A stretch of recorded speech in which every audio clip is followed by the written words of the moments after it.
Hello friends, mister விபோட்டி தமிழ். இன்றைக்கி நம்ம பேச போகிற தலைப்பு இருக்குது தெரியுங்களா? அது எல்லாரோட மனசுலேயும் இருக்கக்கூடிய ஒரு கேள்வியாக தான் இருக்கும்.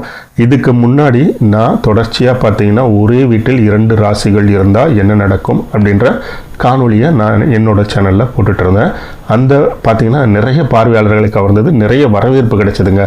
இதை தொடர்ந்து என்னால் அந்த காணொலிகளை கண்டினியூஸாக போட முடியல. அது ஒரு வேறு விதமான ஒரு பிரச்சனைகளால் பண்ண முடியல. இப்போ நான் அடுத்ததாக ஒன்று போட போகிறேன். இது என்னென்னா, ஒரே வீட்டில் 3 ராசிகள் இருந்தால் எப்படி இருக்கும், அந்த வீட்டில் என்ன மாதிரியான பிரச்சனைகள் வரும், அந்த பிரச்சனைகளை அவங்க எப்படி சரி செய்யணும், அது ஆன்மீக ரீதியாகவும் ஜோதிட ரீதியாகவும் என்ன பண்ணால் நல்லது நடக்கும் அப்படின்றத தான் பார்க்க போகிறோம். இப்போ முதல் காணொலியாக என்ன வரப்போகுது தெரியுங்களா? ஒரே வீட்டில் காலபுருஷ தத்துவத்தில் முதன்மையாக இருக்கக்கூடிய மேஷம், ரிஷபம், மிதுனம், இங்கே 3 பேரும் ஒன்றா இருந்தால் அந்த வீட்டில் இருக்கும் எப்படி இருக்கும், அந்த வீட்டில் இருக்கக்கூடிய சூழ்நிலை எப்படி இருக்கும் அப்படின்றத தாங்க பார்க்க போகிறோம். இவங்க ஒன்றா இருந்தாலே அந்த வீட்டுக்குள்ளே ஒரு விசித்திரமான ஒரு சக்தி இருக்கும். இது சில நேரங்களில் நன்மையாக இருக்கும், சில நேரங்களில் தாங்க முடியாத ஒரு மன அழுத்தத்தை கொடுக்கக்கூடியதாக கூட இருக்குங்க. ஜோதிட ரீதியாக பார்த்தீங்கன்னா காலபுருஷ தத்துவத்தில் முதல் 3 ராசிகள் இவங்க தான். அதாவது பிறப்பு, வளர்ச்சி, அறிவு அப்படின்ட்டு 3ஐயும் குறிக்கக்கூடிய 3 பேரும் ஒரே இடத்துல வரும்பொழுது அங்கு 3 விதமான குணங்கள் மோதிக்குங்க. மேஷம் எப்படின்னா, இவங்க யாருக்கும் கட்டுப்பட மாட்டாங்க, எதையுமே உடனே முடிக்கணும்னு நினைப்பாங்க.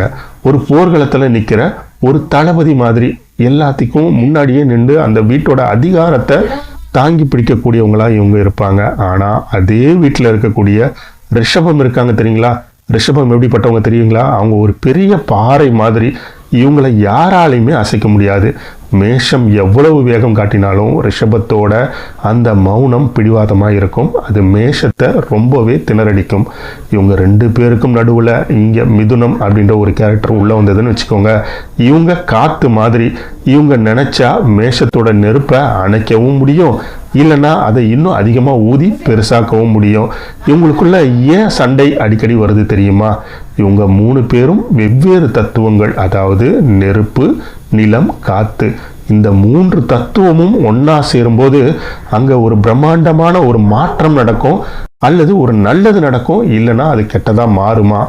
இந்த வீட்டுக்குள்ளே ஏன் ஒருத்தர் பேசுனா இன்னொருத்தருக்கு பிடிக்க மாட்டேங்குது, ஏன் ஒருத்தர் ரொம்ப நிதானமாக இருக்காரு, இன்னொருத்தர் ஏன் அவ்வளோ டென்ஷன் ஆகுறாரு, அதுக்கு பின்னாடி இருக்கக்கூடிய அந்த கர்மா என்ன? இது இந்த வீடியோவில் வெறும் சண்டையை மட்டும் நான் இப்போ சொல்ல போகிறதே கிடையாதுங்க. இந்த முரண்பாடான ராசிகள் ஒரே வீட்டுக்குள்ளே இருந்தால் அங்கே எப்படி லக்ஷ்மி கதாட்சத்தை நாம் கொண்டு வர்றது, ஒருத்தரோட பலத்தை இன்னொருத்தரோட பலவீனமாக மாற்றாமல் எப்படி ஒருத்தர் இன்னொருத்தருக்கு துணையாக இருக்கிறது அப்படின்ற ஒரு சீக்ரெட்டை நான் உங்களுக்கு சொல்ல போகிறேன். இந்த தகவல் உங்களுக்கு நிச்சயமாக பயனுள்ளதாக இருக்கும். அதனால் இந்த 8 நிமிட காணொலியை மறக்காமல் ஃபுல் வீடியோவும் பாருங்கள், நிச்சயமாக உங்களுக்கு பயனுள்ளதாக இருக்கும். இப்போ நம்ம முதலாவதாக என்ன பண்ண போகிறோம் தெரியுங்களா? முதல் ராசி என்ன? காலத்தத்துவ புருஷ அடிப்படையில் முதல் ராசி மேஷம்.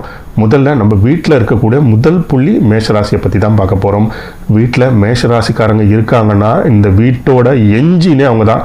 ஏன்னா வீட்டோட அதிகார மையம் சொல்லப்படக்கூடியது மேஷராசிக்காரங்க தாங்க.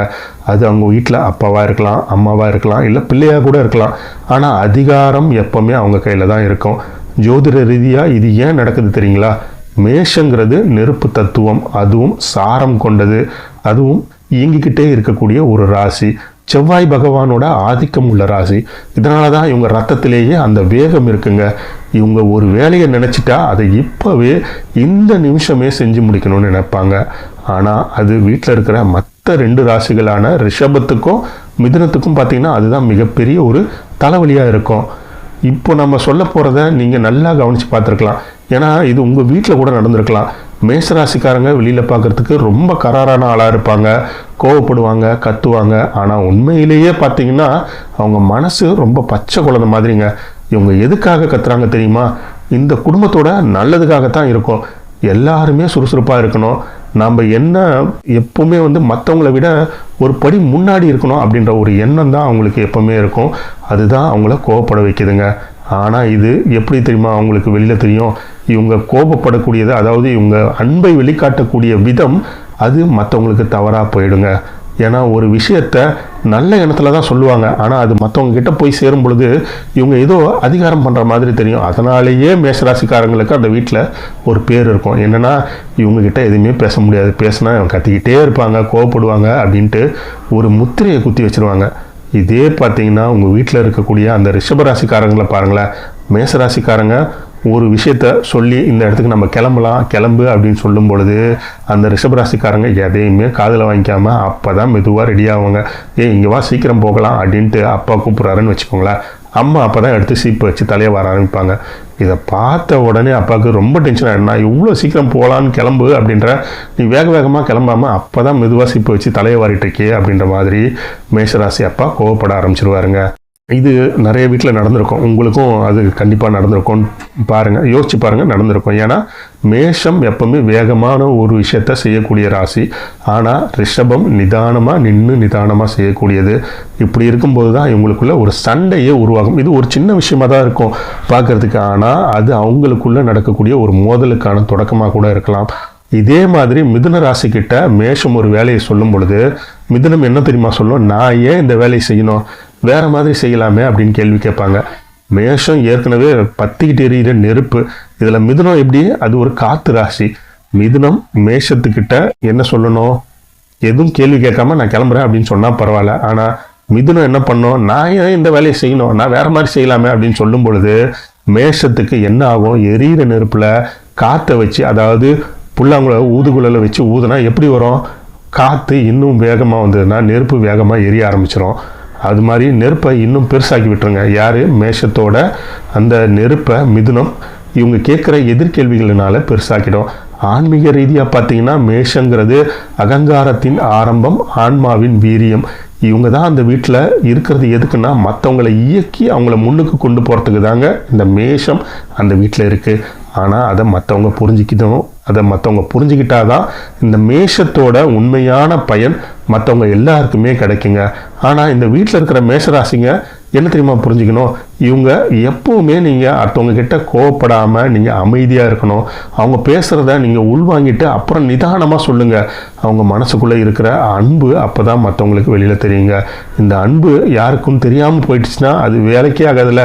மேஷராசிக்காரங்க எவ்வளோதான் அன்பானவங்களாக இருந்தாலும் அவங்களோட கோபத்தின் காரணமாக அது மற்றவங்களுக்கு தெரியாமல் போயிடுச்சுனாலே முடிஞ்சு போச்சு. எது சொன்னாலும் என் புருஷன் கேட்க மாட்டேன்றாரு, எது சொன்னாலும் கோவப்படுறாரு அப்படின்றது மட்டுமே வெளியில் மேஷராசிக்காரர்களை பற்றி தெரிஞ்சுக்கிட்டு இருந்தால் எப்போவுமே அதிகாரம் பண்ணிகிட்டே இருக்காரு அப்படின்ற மாதிரி.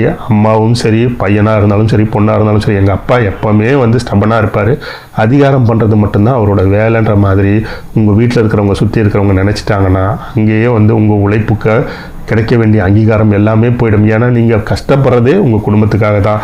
அந்த குடும்பம் நல்லா இருக்கணும்னு நீங்கள் நினச்சிங்கன்னா அவங்கள பேச விட்டு அவங்க என்ன சொல்கிறாங்கன்றதை கேட்டுக்கிட்டு அதுக்கப்புறம் நீங்கள் உங்களுக்கான பதிலை நீங்கள் சொல்ல ஆரம்பிச்சிங்கனாலே போதும், அங்கு உங்களுக்கான அங்கீகாரம் கிடைக்கும்.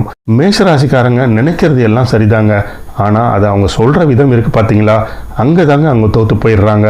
உங்கள் வீட்டில் இருக்கிற ரிஷபத்தோட பொறுமையையும் மிதுனத்தோட புத்திசாலித்தனத்தையும் உங்களுக்கு கிடைச்ச பெரிய வரமாக நீங்கள் மாற்றிக்கணும். அதை அதிகாரம் பண்ணுறதை விட்டுட்டு அவங்கள அரவணைச்சிட்டு பாருங்களேன், நிச்சயமாக அந்த வீடு ஒரு நந்தவனமாக மாறும். நீங்கள் ஒரு மேஷராசியாக இருந்தால், இல்லை உங்கள் வீட்டில் மேஷராசி இருந்தால், அவங்க கோபத்துக்கு பின்னாடி இருக்கிற பாசம் உங்களுக்கு புரிஞ்சால் மறக்காமல் நம்மளோட கமெண்டில் மறக்காமல் சொல்லுங்கள்.